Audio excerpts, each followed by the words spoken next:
1000만 원짜리 주문이 전화 한 통으로 사라졌어요. 그것도 행사 하루 전날에. 밤새 만든 갈비찜이 아직 불 위에 올라가 있는데 사흘 동안 어머니의 손이 부어오르도록 준비한 100인분이 그냥 없던 일이 됐죠. 거기다 돈까지 돌려내라고 했어요. 안 그러면 가게를 박살내겠다고. 서울 북촌 골목 깊숙이 30년을 버텨온 작은 한정식집 수려제의 이야기예요. 그리고 그 협박이 얼마나 큰 실수였는지 그들은 곧 알게 됐죠. 이야기가 시작되기 전 잠시만 함께 해주세요. 오늘 이 이야기가 여러분 마음 한켠에 오래 남기를 바랍니다. 마음에 닿으셨다면 구독과 좋아요로 함께 해주세요. 4월 초의 북촌은 아직 아침 저녁으로 쌀쌀한 기운이 남아 있었어요. 그래도 낮 햇살은 제법 따뜻하게 돌담을 데우고 있었고 수려제 마당 한켠의 감나무에는 연두색 새순이 조심스럽게 고개를 내밀고 있었죠. 이른 아침부터 골목 어귀까지 구수한 사골 육수 냄새가 흘러나오고 있었거든요.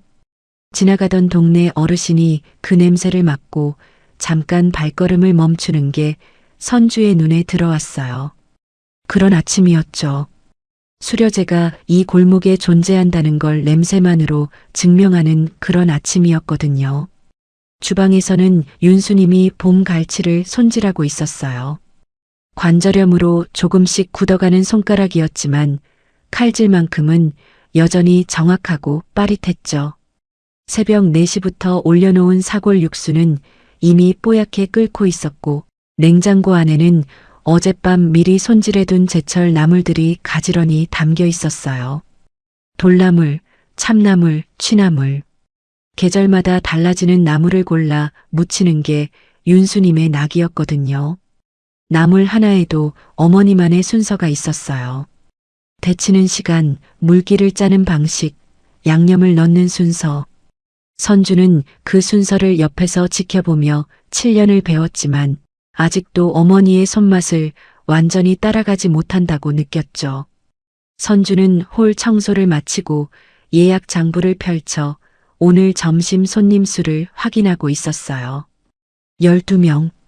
오늘도 조용하고 단출한 하루가 될 것 같았죠. 수려제는 하루 점심과 저녁을 합쳐 24명이 최대였어요. 자리가 많지 않았고 그렇게 운영하는 게 윤수님의 방식이었거든요. 많이 받으면 음식이 허술해진다고 어머니는 늘 그렇게 말했죠. 선주는 처음에 그 방식이 답답했어요. 조금 더 받으면 매출이 는다고 몇 번이나 어머니를 설득하려 했었거든요. 하지만 어머니는 끝내 고개를 젓지 않았어요. 그리고 이제 선주도 알고 있었죠. 그 방식이 옳다는 걸. 수려제의 음식이 입소문을 타는 이유가 바로 그 고집스러운 정성에 있다는 걸. 전화가 울린 건 오전 11시였어요. 발신자 표시는 없었죠. 선주는 잠시 망설이다가 수화기를 들었어요. 수려제죠? 도시락 대량 주문되나요? 굵고 거친 목소리였어요. 선주는 잠시 망설였죠. 수려제는 단체 도시락 주문을 거의 받지 않았거든요. 어머니의 음식은 한 사람 한 사람에게 정성을 쏟는 방식이었지 공장처럼 찍어내는 방식이 아니었으니까요. 하지만 선주는 일단 내용을 들어보기로 했어요. 어떤 행사 도시락이신가요? 우리 조직 행사야. 100인분, 1인당 10만원짜리로. 총 1000만원이지. 선주의 손이 잠시 멈췄어요. 1000만원. 수려제의 한 달 매출에 가까운 금액이었거든요. 그러나 그보다 선주의 귀에 걸린 건 조직이라는 단어였죠. 어떤 조직인지, 어떤 행사인지 구체적인 설명이 전혀 없었어요. 선주는 조심스럽게 물었죠. 죄송한데 어떤 단체 행사이신가요? 저희가 메뉴 구성을 맞추려면 행사 성격을 알아야 해서요. 그런 거 물어볼 필요 없고 3주 뒤야. 성금 500만 원 지금 보낼게. 나머지는 당일 받아. 전화는 그것으로 끊겼어요. 선주는 수화기를 내려놓고 한동안 그 자리에 서 있었죠. 뭔가 찜찜한 느낌이 가시지 않았어요. 목소리에 배어있는 그 거침없는 태도가 설명 없이 일방적으로 조건을 통보하는 방식이 마음에 걸렸거든요. 그러나 500만 원이 곧 계좌로 들어왔어요. 실제로 입금된 숫자를 확인하자 선주는 그 찜찜함을 억누르기로 했죠. 작은 가게를 운영하는 입장에서 1,000만 원짜리 주문을 거절할 여유는 없었으니까요. 어머니에게 말했을 때 윤수님은 잠시 말이 없었어요. 선주가 전화 내용을 전하는 동안 어머니는 손에 들고 있던 갈치를 도마 위에 내려놓고 딸의 얼굴을 바라봤죠. 어머니의 눈빛에는 무언가를 가늠하는 듯한 기색이 있었어요. 오래 장사를 해온 사람만이 가진 촉 같은 거였거든요. 어떤 사람이래? 목소리가 좀 거칠긴 했는데 성금도 바로 보내고 그냥 단체 행사인 것 같아요. 윤수님은 잠시 창밖을 바라봤어요. 감나무 새순이 바람에 살랑이고 있었죠. 어머니는 그걸 한참 바라보다가 말했어요. 그래, 해보자. 100인분이면 우리 사흘은 꼬박 매달려야 해. 몸 아끼지 말고. 그날부터 수려제의 주방은 달라졌어요. 선주는 식재료 수급 계획을 세우고 국내산 한우 사고를 추가 주문했죠. 표고버섯은 강원도 산지에서 직접 받았고 봄갈치는 노량진에서 새벽에 올라온 걸로 골랐어요. 윤수님은 도시락 구성을 직접 짰죠. 갈비찜, 잡채, 표고버섯볶음, 계절 나물 3가지, 된장국, 갓 지은 흑미밥. 한 가지도 허투루 넘어가는 법이 없었어요. 심지어 도시락 용기도 직접 골랐죠. 플라스틱 용기 대신 친환경 종이 도시락 용기를 주문했거든요. 100개였지만 어머니의 눈에는 그것도 손님 한 분 한 분에게 드리는 거였으니까요. 선주는 어머니가 메뉴 하나하나를 고르는 모습을 바라보며 생각했어요. 이 사람은 100명이든 1명이든 똑같이 대하는구나. 손님이 누구인지, 얼마짜리 주문인지와 무관하게 자기가 낼 수 있는 최선을 내는 사람이구나. 그 마음이 이 집을 30년 넘게 지켜온 거구나. 선주는 그 생각을 하며 어머니 옆에서 말없이 재료를 손질했죠. 행사일이 사흘 앞으로 다가온 날 밤, 두 모녀는 밤 12시가 넘도록 주방을 지켰어요. 갈비는 이미 이틀째 재워지고 있었고 잡채용 당면은 충분히 불려져 있었죠. 나물은 종류마다 따로 데쳐서 각각의 양념에 무치는 중이었어요.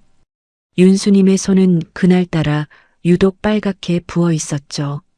선주가 잠깐 쉬시라고 해도 어머니는 고개를 저었어요. 약속한 거 지켜야지. 그 한마디였어요. 선주는 더 말하지 않았죠. 대신 어머니 옆에서 나물을 무치며 밤을 함께 지샜어요. 창밖으로는 봄비가 조용히 내리고 있었고 주방 안은 갈비 양념 냄새와 참기름 냄새로 가득 차 있었거든요. 그 냄새가, 그 온도가, 그 밤이 선주의 기억 속에 오래오래 남게 될 줄은 그때는 몰랐죠. 행사 이틀 전 모든 준비가 완료됐어요. 도시락 100개 분량의 식재료가 주방 냉장고를 가득 채우고 있었고 윤수님은 내일 새벽 4시에 일어나 갈비찜을 올리겠다고 했죠. 선주는 피곤한 몸을 이끌고 방으로 들어가며 생각했어요. 이틀만 더 버티면 된다. 사흘 내내 매달린 이 준비가 드디어 결실을 맺는다. 어머니의 부어오른 손이 새벽마다 무릎을 두드리며 일어난 시간이 헛되지 않게 된다. 이번 주문이 잘 마무리되면 다음 달 밀린 임대료도 해결할 수 있을 것 같았거든요. 1,000만 원, 식재료비 400만 원, 인건비 200만 원, 남는 것 400만 원. 그 400만 원이 얼마나 소중한지 이 가게를 운영해 본 사람만이 알 수 있었죠. 그 이틀이 오지 않았어요. 행사 하루 전날 아침이었어요. 선주는 새벽 5시에 일어나 갈비찜을 올리고 있었죠. 주방은 이미 뜨거웠고 어머니는 옆에서 잡채를 볶고 있었어요. 두 사람 모두 말이 없었죠. 손만 쉬지 않고 움직이고 있었거든요. 창밖으로는 봄안개가 골목을 가득 채우고 있었고 감나무 가지 사이로 연한 빛이 스며들고 있었어요. 아직 세상이 완전히 깨어나기 전의 시간이었죠. 그 고요함 속에서 두 모녀의 손만이 바쁘게 움직이고 있었거든요. 선주는 갈비찜 냄비 뚜껑을 열고 국물을 한번 떠봤어요. 간이 잘 배어 있었죠. 사흘 동안 재운 갈비는 이미 뼈에서 살이 스르르 떨어질 정도였거든요. 선주는 그걸 확인하며 작은 안도감을 느꼈어요. 오늘 오전 중으로 도시락 조립을 시작하면 오후 3시쯤에는 100개를 다 완성할 수 있을 것 같았죠. 행사 시작까지는 아직 하루가 남아 있었어요. 충분했죠. 선주는 그 충분함을 잠시 즐겼어요.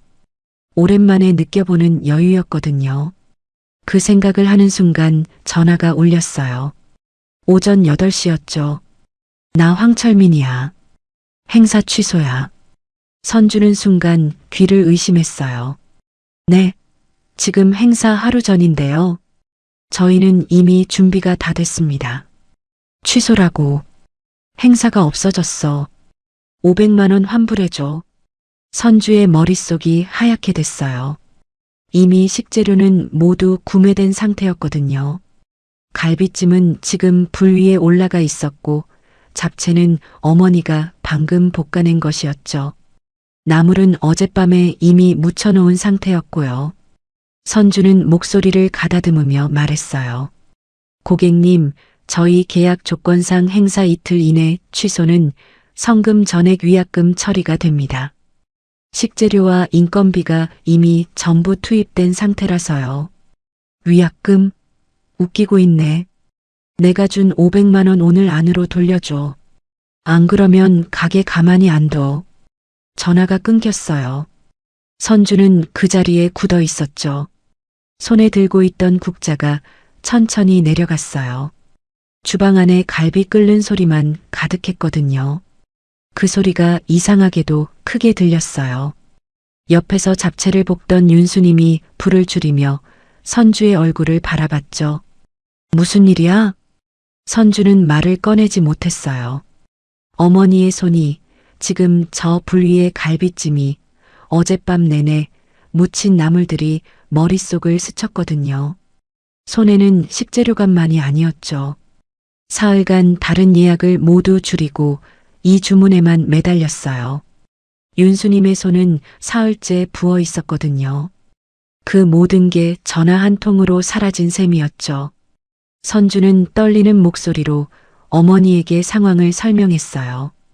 윤수님은 아무 말도 하지 않았죠. 그저 볶아놓은 잡채를 바라보다가 천천히 가스불을 껐어요. 그 모습이 선주를 더 무너지게 했죠. 차라리 화를 내거나 울면 나았을 텐데 어머니는 그냥 불을 끄고 행주로 손을 닦았거든요. 평생 그렇게 살아온 사람처럼, 참는 게 몸에 밴 사람처럼. 선주는 그 뒷모습을 바라보며 처음으로 이 가게를 어머니 혼자 30년 동안 지켜왔다는 게 어떤 의미인지를 몸으로 느꼈어요. 잘 될 때만이 아니라 이렇게 짓밟히는 날도 있었을 거예요. 그날들을 어머니는 혼자 버텨온 거였죠. 선주는 법적 대응을 알아보기로 했어요. 계약서가 있었고 성금 입금 내역도 있었죠. 오전 내내 법률 상담 전화를 돌렸어요. 변호사 사무실 2곳, 법률 상담 센터 1곳. 돌아오는 대답은 비슷했죠. 계약서가 있으니 민사소송으로는 이길 수 있다.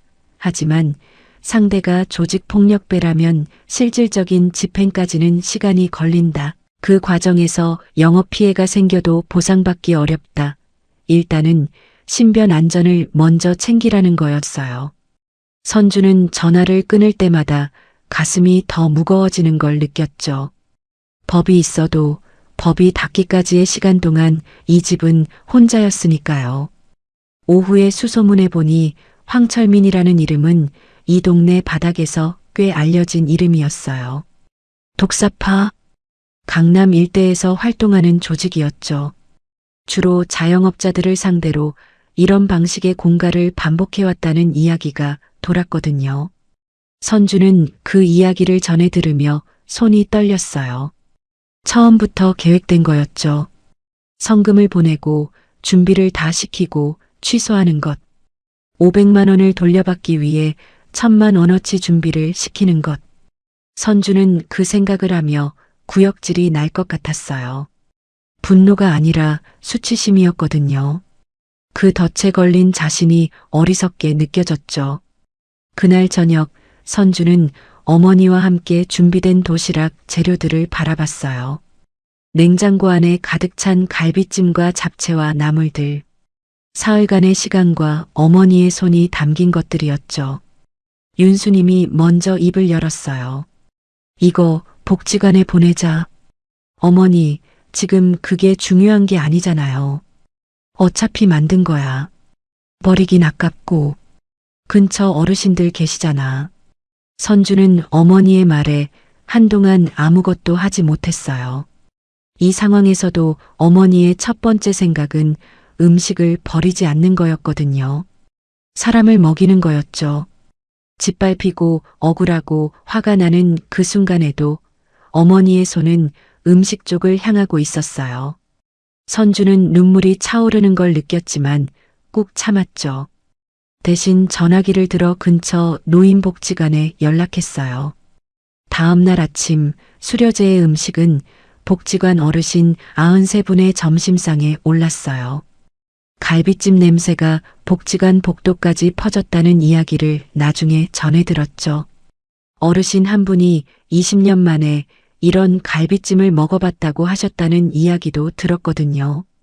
선주는 그 이야기를 전해 들으며 코끝이 시큰해졌어요. 황철민은 그 사실을 몰랐죠. 알았다 해도 아무 상관이 없었겠지만 선주는 그래도 그 음식이 제자리를 찾아간 것 같아 조금은 마음이 풀렸거든요.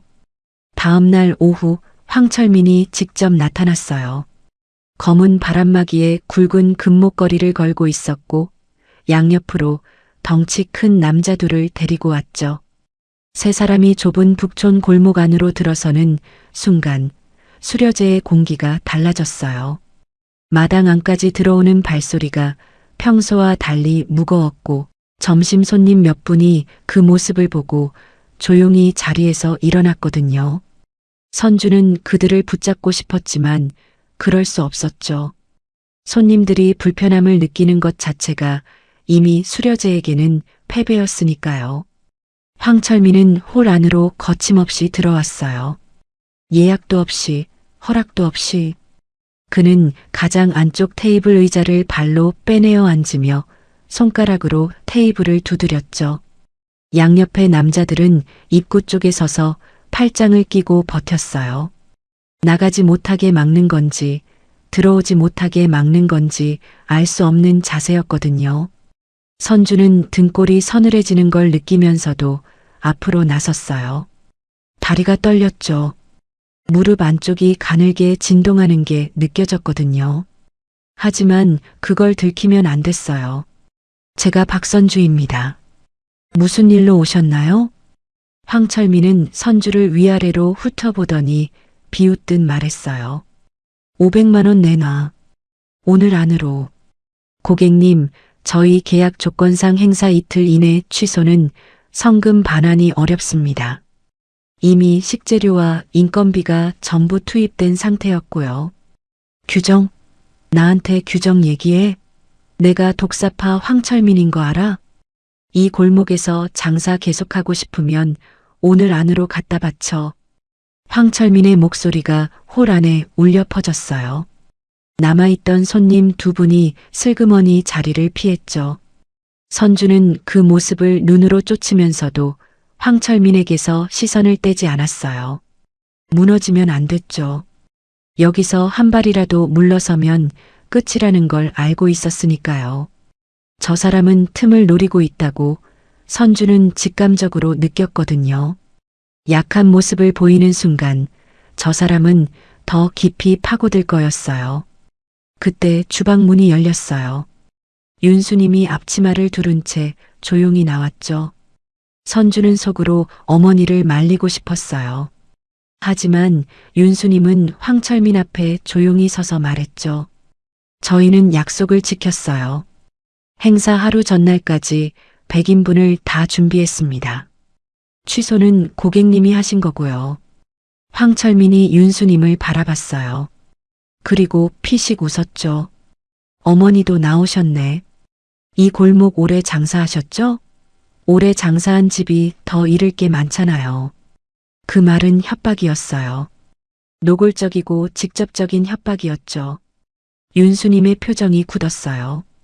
선주는 주먹을 꽉 쥐었죠.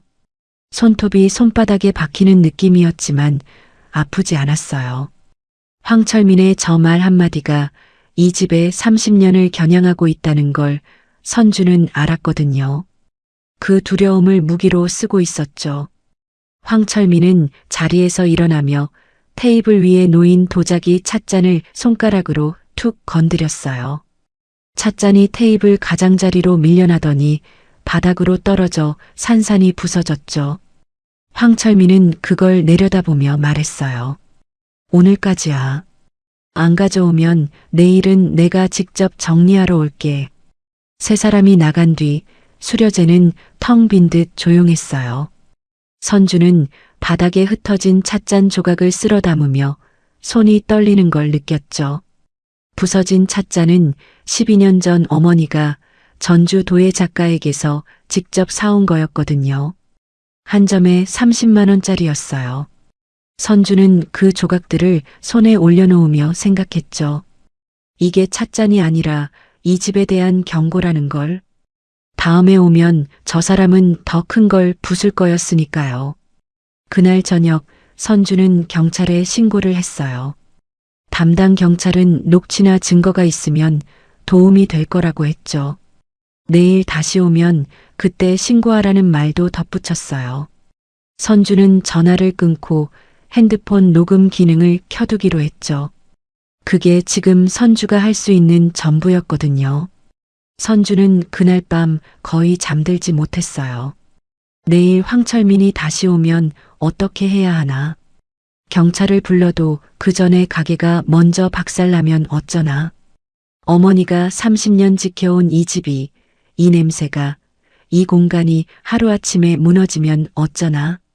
그 생각들이 밤새 선주의 머릿속을 맴돌았죠. 천장을 바라보며 선주는 생각했어요. 내가 어머니 곁으로 돌아온 게 7년 전이었죠. 그 7년 동안 이 집을 지키겠다고 생각했어요. 그런데 지금 이 집이 흔들리고 있었거든요. 그 흔들림이 무서운 게 아니었어요. 이 집이 무너지면 어머니가 무너진다는 것, 그게 선주를 잠 못 들게 하고 있었죠. 다음 날 아침 황철민은 약속대로 왔어요. 이번에는 혼자가 아니었죠. 전날보다 한 명이 더 늘어 3명의 남자를 데리고 왔거든요. 그중 한 명은 손에 쇠파이프를 들고 있었어요. 골목 어귀에서 그 모습을 발견한 순간 선주의 다리가 굳었죠. 쇠파이프?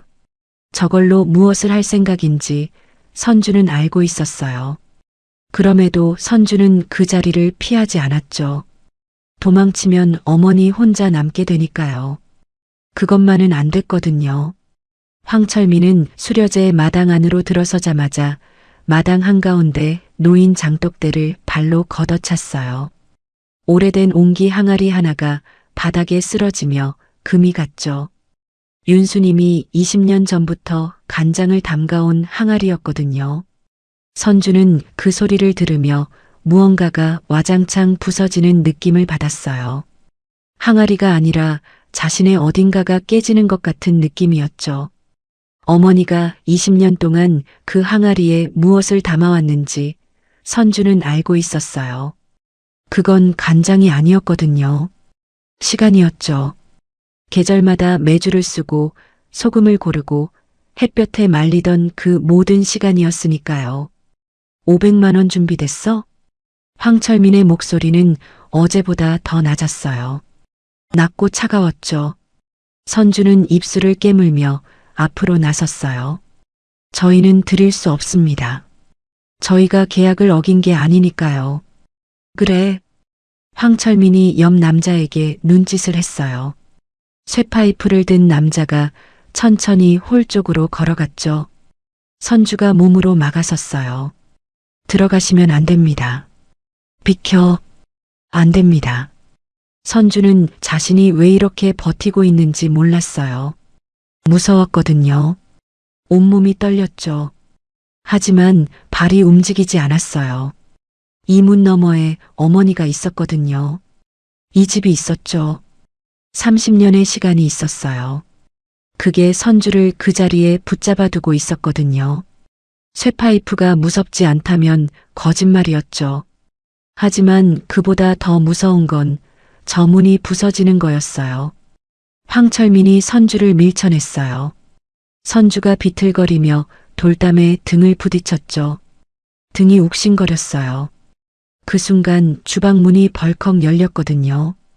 윤수님이 밀대 걸레를 손에 들고 나왔어요. 이 집에서 나가요. 윤수님의 목소리는 떨리지 않았어요. 낮고 단단했죠. 황철민이 윤수님을 바라보다가 실소를 터뜨렸어요. 어머니가 그걸로 뭘 하시려고. 경찰 이미 불렀어요. 지금 오고 있어요. 그 말에 황철민의 표정이 순간 굳었어요. 그러나 이내 다시 비웃는 표정으로 돌아왔죠. 경찰? 민사사건이야 이게. 황철민은 그렇게 말하면서도 손짓으로 부하들을 불러 세웠어요. 그리고 선주를 내려다보며 말했죠. 마지막 기회야. 오늘 오후 5시까지 500만 원. 안 되면 그때는 진짜야. 황철민 일당이 나가고 난 뒤 선주는 그 자리에 주저앉았어요. 등이 아팠거든요. 돌담에 부딪힌 자리가 욱신거렸죠. 윤수님이 다가와 선주의 어깨에 손을 얹었어요. 그 손이 따뜻했죠. 부어 있었지만 따뜻했거든요. 선주는 그 손을 느끼며 눈물을 참았어요. 어머니 앞에서는 울면 안 됐죠. 딸이 우는 걸 보면 어머니가 더 힘들어질 테니까요. 괜찮아? 어머니가 더 괜찮아야죠. 두 사람은 한동안 마당 바닥에 나란히 앉아 있었어요. 금이 간 항아리가 두 사람 앞에 놓여 있었죠. 선주는 그걸 바라보며 생각했어요. 금간 자리에 오칠을 하면 오히려 더 단단해진다고 들었거든요. 금간 자리가 오히려 무늬가 된다고. 그 생각이 이상하게도 위로가 됐죠. 수려제도 그렇게 될 수 있을지 모른다고 선주는 생각했어요. 오후 2시 선주는 최강진 회장에게 전화를 걸었어요. 10년 넘은 단골 손님이었거든요. 언제나 조용하고 말수가 적었지만 가장 먼저 예약을 하고 가장 마지막에 자리를 뜨는 손님이었죠. 한 번도 음식에 불만을 표한 적이 없었고 항상 조용히 다 드시고 나서 잘 먹었습니다. 한마디를 남기고 나가는 사람이었거든요. 선주는 그냥 하소연을 하고 싶었어요. 도움을 청하는 게 아니라 그냥 이 답답함을 누군가에게 털어놓고 싶었죠. 그런데 최강진 회장은 전화를 받자마자 이렇게 말했어요. 지금 거기 있어요? 내가 갈게요. 그 말이 왜인지 선주의 눈물샘을 건드렸어요. 선주는 전화를 끊고 나서야 울었죠. 소리 없이 마당 한편에서 혼자. 금이 간 항아리 옆에서 사흘간 버텨온 것들이 한꺼번에 쏟아지는 것 같았거든요. 선주는 한참을 울고 나서 세수를 했어요. 그리고 다시 홀로 나갔죠. 최강진 회장이 오기 전에 자리를 정리해두고 싶었거든요. 최강진 회장이 수료제에 도착한 건 오후 3시였어요. 그는 언제나처럼 단정한 짙은 감색 재킷을 입고 있었고 딸 최지아를 데리고 왔죠. 최지아는 30 초반의 단아한 인상이었거든요. 두 사람이 골목 안으로 들어서는 모습을 본 선주는 괜히 눈물이 나올 것 같아 얼굴을 한 번 손으로 닦았어요. 최강진 회장은 마당 안으로 들어서자마자 금이 간 항아리를 발견했어요. 그는 잠시 그걸 바라보다가 선주에게로 시선을 옮겼죠. 그의 눈빛에는 분노도 놀람도 없었거든요. 다만 무언가를 다 알고 있다는 듯한 깊고 조용한 눈빛이었어요. 선주는 그 눈빛을 마주하며 이상하게도 마음이 놓이는 걸 느꼈죠. 아직 아무것도 해결되지 않았는데 이 사람이 있으면 괜찮을 것 같다는 느낌이었거든요. 많이 당했군요. 죄송해요, 회장님. 이런 일로 연락드려서. 아니에요. 잘 연락했어요. 최강진 회장은 홀 안으로 들어가 창가 자리에 앉았어요. 언제나 그가 선호하던 자리였죠. 선주가 차를 내오는 동안 최지아는 선주 옆에 나란히 앉으며 조용히 말했어요. 아버지한테 다 말해도 돼요. 아버지가 도와줄 수 있어요. 선주는 최지아의 말이 무슨 의미인지 그때는 정확히 알지 못했어요. 최지아는 선주보다 2살 아래였죠. 처음 인사를 나눈 건 3년 전이었고 그 뒤로 가끔 아버지를 따라 수료제에 오곤 했거든요. 조용하고 차분한 사람이었어요. 하지만 오늘은 그 눈빛이 평소와 조금 달랐죠. 더 단단하고 더 결연한 눈빛이었거든요. 선주는 그걸 느끼면서도 그 의미를 묻지 않았어요. 선주는 최강진 회장 앞에 앉아 처음부터 끝까지 이야기했어요. 전화 주문, 사흘간의 준비, 취소 통보, 황철민의 방문, 깨진 찻잔, 금이 간 항아리, 오늘 아침에 쇠파이프. 말을 하다 보니 그게 얼마나 긴 사흘이었는지가 새삼 느껴졌죠.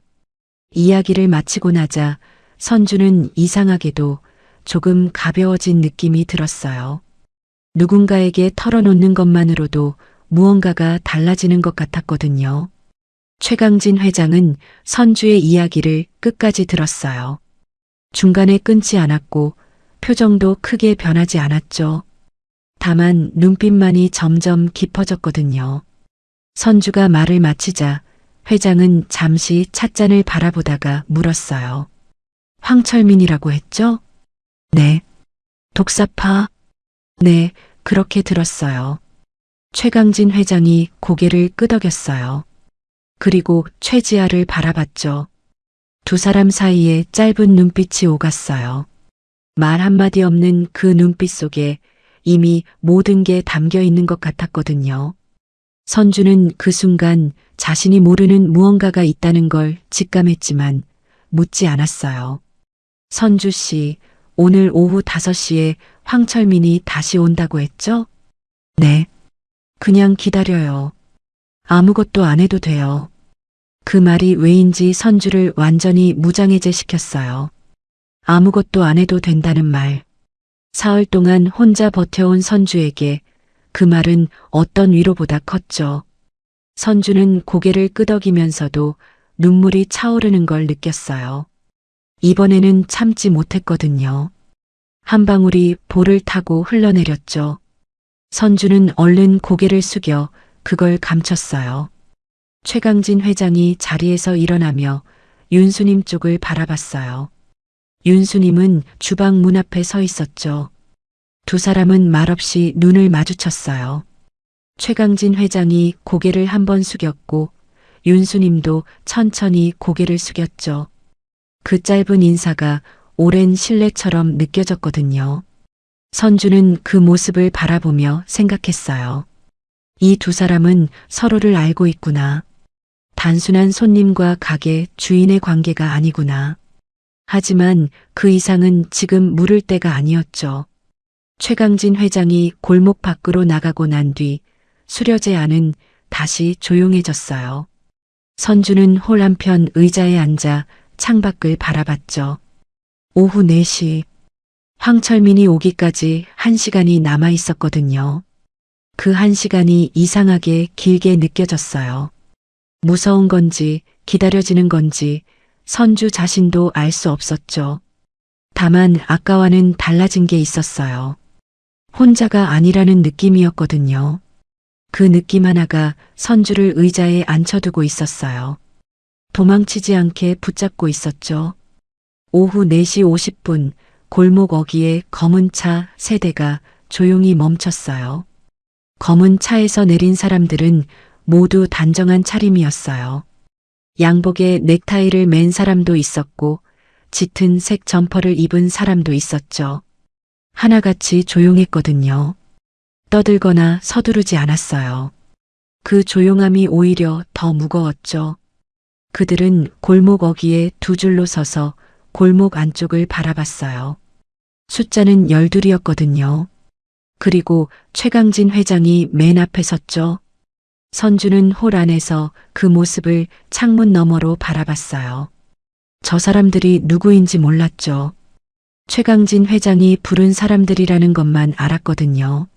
하지만 저 숫자가, 저 조용한 움직임이, 저 단정함이 무언가를 말해주고 있었어요.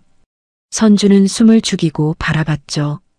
옆에 서 있던 윤수님도 창문 너머를 조용히 바라보고 있었거든요. 어머니의 표정은 알 수 없었어요. 놀란 것도 두려워하는 것도 아닌 표정이었죠. 마치 오래전부터 이 순간을 알고 있었던 것 같은 표정이었거든요. 황철민 일당이 골목으로 들어서던 건 정확히 오후 5시였어요. 이번에는 5명이었죠. 황철민은 앞장서며 걸어오다가 골목 어귀에 서 있는 사람들을 발견하고 발걸음을 멈췄어요. 뭐야, 이거. 황철민의 눈이 빠르게 사람들을 훑었어요. 숫자를 셌죠. 12. 황철민의 표정에서 처음으로 여유가 사라졌거든요. 옆에 부하들도 눈치를 챘어요. 뒤로 반 발짝씩 물러서는 게 보였죠. 최강진 회장이 천천히 앞으로 걸어 나왔어요. 그는 황철민 앞에 서서 조용히 말했죠. 황철민 씨죠? 황철민이 최강진 회장을 바라봤어요. 낯선 노인이었죠. 그러나 뭔가 달랐거든요. 분위기가 달랐어요. 황철민은 자신도 모르게 반 발짝 물러섰죠. 당신 누구야? 최강진입니다. 흥룡의 총회장. 골목 안이 조용해졌어요. 황철민의 얼굴에서 혈색이 빠졌죠. 흥룡의. 그 이름을 모르는 사람은 이 바닥에 없었거든요. 독사파가 독사라면 흥룡에는 그 독사를 통째로 삼키는 용이었죠. 황철민은 그 이름을 들으며 다리가 떨리는 걸 느꼈어요. 무릎 안쪽이 가늘게 진동했죠. 아까 선주가 느꼈던 그 떨림이었거든요. 이번에는 그 떨림이 황철민의 차례였어요. 저는 그냥 돈 문제로. 알아요. 다 들었어요. 최강진 회장의 목소리는 여전히 낮고 조용했어요. 화를 내지 않았죠. 소리를 높이지 않았거든요. 그 침착함이 오히려 더 무서웠어요. 황철민은 뒤를 돌아봤죠. 부하들이 어느새 뒤로 멀리 물러나 있었거든요. 사실상 혼자였어요. 저 집은 내가 10년 넘게 다녀온 곳입니다. 그 집 어머니가 30년 동안 이 골목을 지켜왔어요. 그걸 당신이 전화 한 통으로 짓밟으려 했죠. 황철민이 고개를 숙였어요. 저절로 내려갔죠. 죄송합니다. 나한테 사과하는 게 아니에요. 최강진 회장이 수려제 쪽으로 고개를 돌렸어요. 선주와 윤수님이 마당 입구에 서 있었죠. 황철민은 그 두 사람을 바라봤어요. 사흘 전 자신이 협박했던 모녀였거든요. 찻잔을 깨고 항아리를 걷어차고 쇠파이프를 들이밀었던 그 집이었죠. 황철민은 천천히 고개를 숙였어요. 깊이 숙인 고개였죠. 목덜미가 드러날 만큼 깊이. 최강진 회장은 그걸 확인하고 나서 조용히 말했어요.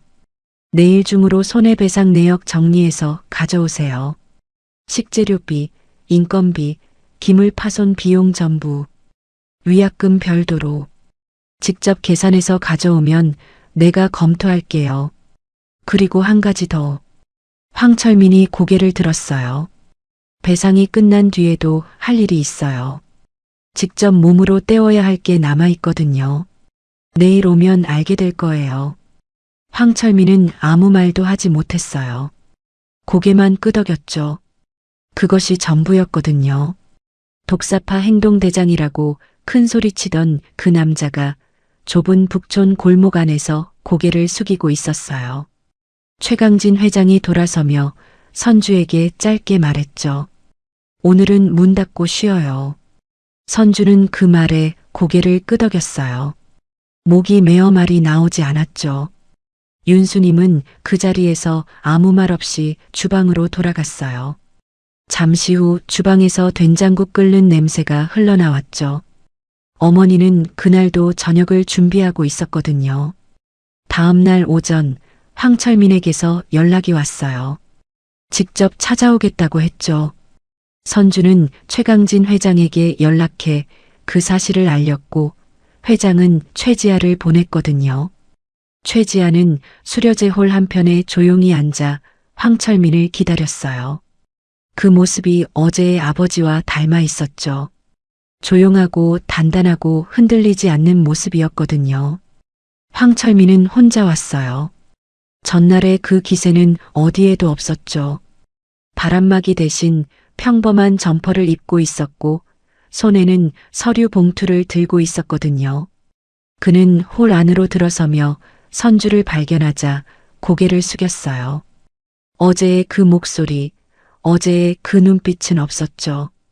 남아있는 건 피곤하고 초라한 한 남자의 모습뿐이었거든요. 선주는 그 모습을 바라보며 이상한 감정을 느꼈어요. 분노도 아니었고 연민도 아니었죠. 그냥 낯설었거든요.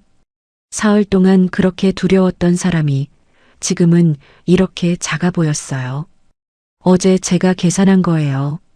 식재료비, 인건비, 기물 파송값, 그리고 영업 방해로 인한 손실 이틀치. 선주가 봉투를 받아 내용을 확인했어요.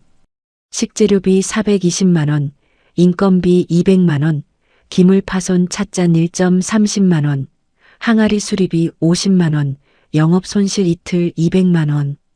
합계 900만 원이었죠. 선주는 그 숫자를 보며 잠시 생각했어요.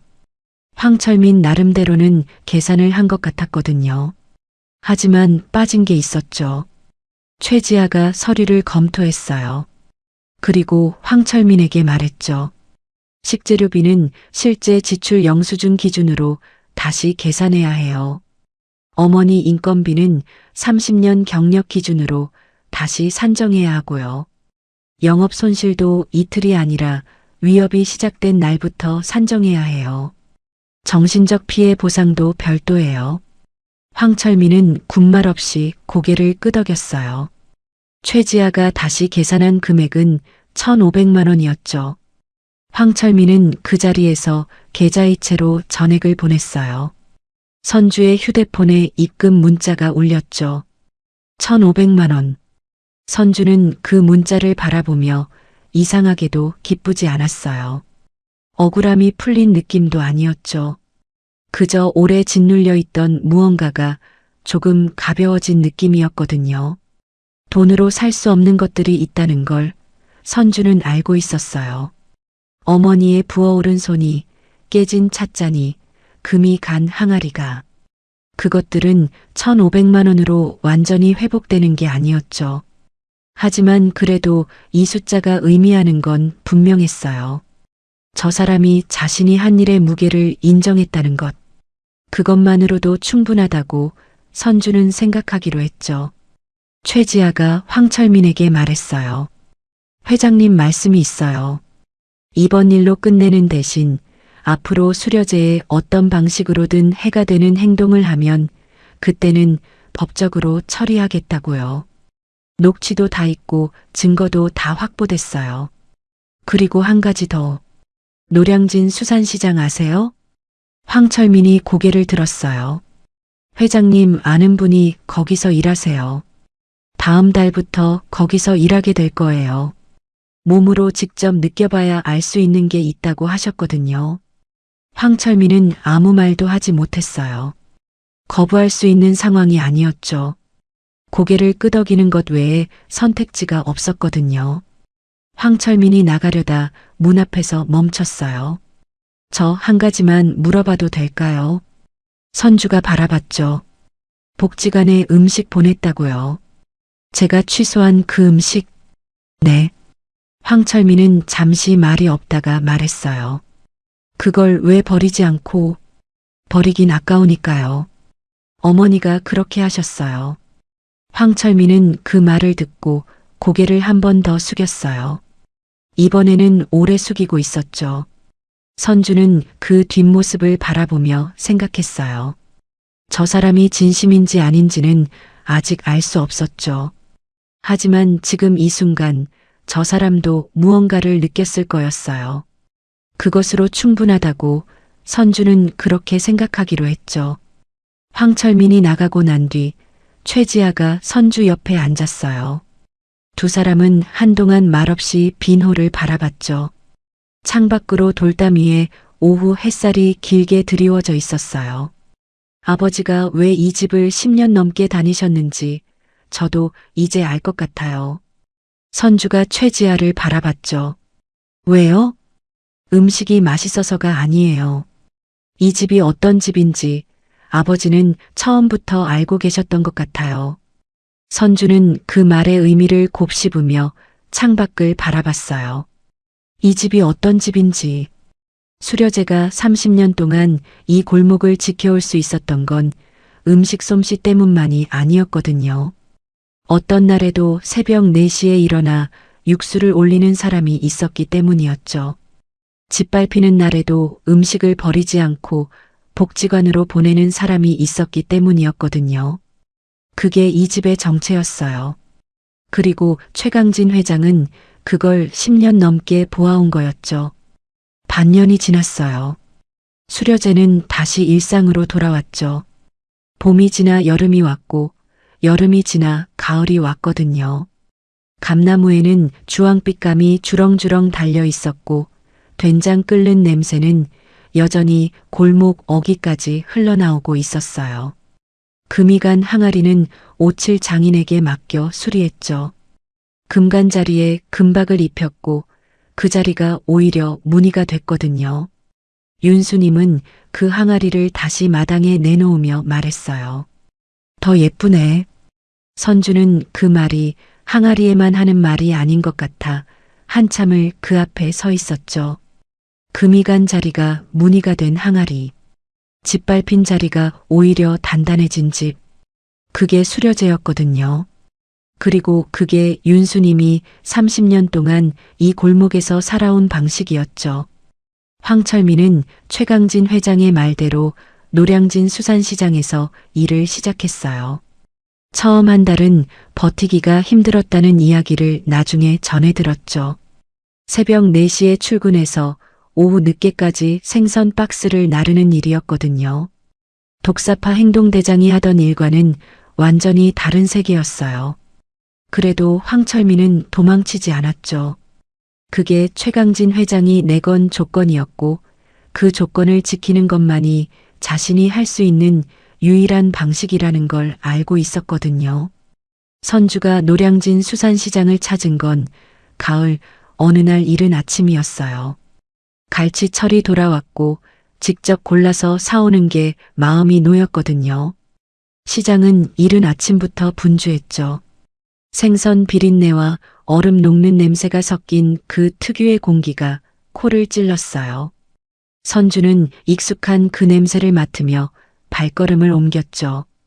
갈치 좌판 앞에서 두께를 보고 눈알의 투명도를 확인하고 비늘의 상태를 살폈거든요. 어머니에게 배운 방식 그대로였어요. 선주가 갈치를 고르던 중이었죠. 낯익은 뒷모습이 눈에 들어왔어요.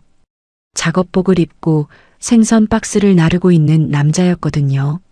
얼굴이 햇볕에 그을려 있었고 손에는 굵은 고무장갑을 끼고 있었죠. 황철민이었어요. 선주는 순간 발이 굳었죠. 황철민도 그 순간 선주와 눈이 마주쳤어요. 그는 들고 있던 박스를 조심스럽게 내려놓고 천천히 다가왔죠. 반년 전과는 완전히 달라진 모습이었거든요. 바람막이 대신 낡은 작업복을 입고 있었고 얼굴은 햇볕에 그을려 있었어요. 손에는 굳은 살이 박여 있었죠. 독사파 행동대장이라며 큰 소리치던 그 남자가 맞나 싶을 정도였거든요. 그러나 선주는 알아봤어요. 얼굴형이, 눈빛이, 그 낮고 조용한 목소리가 같았죠. 달라진 건 그 눈빛 안에 담긴 거였어요. 거만함이 없어졌거든요. 대신 무언가 무거운 게 그 자리를 채우고 있었죠. 사장님. 그의 목소리는 낮고 조용했어요. 저 여기서 일한 지 5달 됐어요. 선주는 아무 말도 하지 않았죠. 직접 장사해 보니까 이제야 알겠더라고요. 예약 취소가 얼마나 큰 건지. 그게 그냥 돈 문제가 아니더라고요. 누군가 밤새워 준비한 거잖아요. 그걸 전화 한 통으로 없애버리는 게 어떤 건지 이쪽에서 일해보니까 처음으로 실감이 됐어요. 황철민이 고개를 숙였어요. 깊이 숙인 고개였죠. 진심으로 죄송합니다. 평생 갚겠습니다. 선주는 황철민의 고개 숙인 모습을 한동안 바라봤어요. 반년 전 가게를 박살내겠다고 했던 그 남자가 지금 고무장갑을 끼고 생선 박스를 나르고 있었죠. 그 간격이 너무나 컸거든요. 선주는 뭐라고 말해야 할지 몰랐어요. 용서한다는 말이 선뜻 나오지 않았죠. 그러나 차갑게 돌아서고 싶지도 않았거든요. 저 굳은 살이, 저 그을린 얼굴이, 저 낡은 작업복이 무언가를 말해주고 있었어요. 적어도 저 사람은 지금 이 자리에서 일하고 있었죠. 도망치지 않고 버티고 있었거든요. 옆에 서 있던 윤수님이 먼저 입을 열었어요. 밥은 잘 먹고 지내요? 황철민이 고개를 들었죠. 예상치 못한 질문이었던 모양이었어요. 눈가가 순간 붉어졌거든요. 네, 그냥저냥요. 힘든 일이에요. 수산시장 일이. 몸 챙기면서 해요. 황철민은 고개를 숙인 채 한동안 말을 하지 못했어요. 어깨가 조금 떨렸죠. 자신이 협박했던 그 집의 어머니가 지금 자신에게 밥 잘 먹냐고 묻고 있었으니까요. 그게 어떤 말보다도 무거웠거든요. 꾸짖는 말이 아니었어요. 따뜻한 말이었죠. 그 따뜻함이 오히려 더 아팠거든요. 황철민은 한동안 고개를 들지 못했어요. 어깨가 떨렸고 목이 울렁거렸죠. 시장 바닥에 서서 이렇게 무너질 줄은 몰랐거든요. 선주는 어머니의 옆에 서서 그 장면을 바라봤어요. 윤수님은 언제나 그런 사람이었죠. 모든 걸 알면서도 자신이 할 수 있는 말을 먼저 하는 사람이었거든요. 그 모습이 선주에게 무언가를 가르쳐 줬어요. 용서는 말 한마디로 끝나는 게 아니라 시간 속에서 천천히 쌓이는 거라는 거요. 그리고 그 시작은 언제나 작은 한마디였죠. 밥은 잘 먹고 지내요. 그 한마디가 담을 수 있는 게 이렇게 클 줄은 선주도 몰랐거든요. 수산시장을 나오며 선주는 어머니에게 말했어요. 어머니는 어떻게 그 말이 나왔어요? 밥 잘 먹냐고.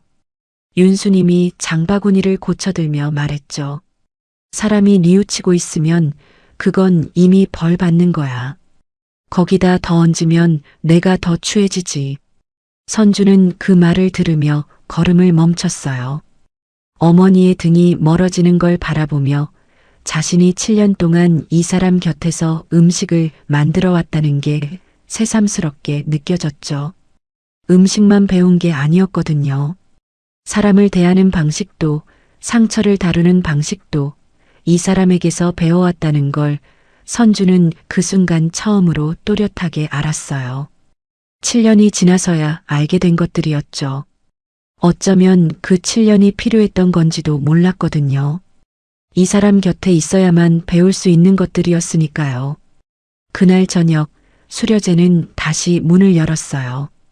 감나무에 달린 감들이 저녁 햇살에 붉게 빛나고 있었고 돌담 위로 가을 햇살이 길게 드리워져 있었죠.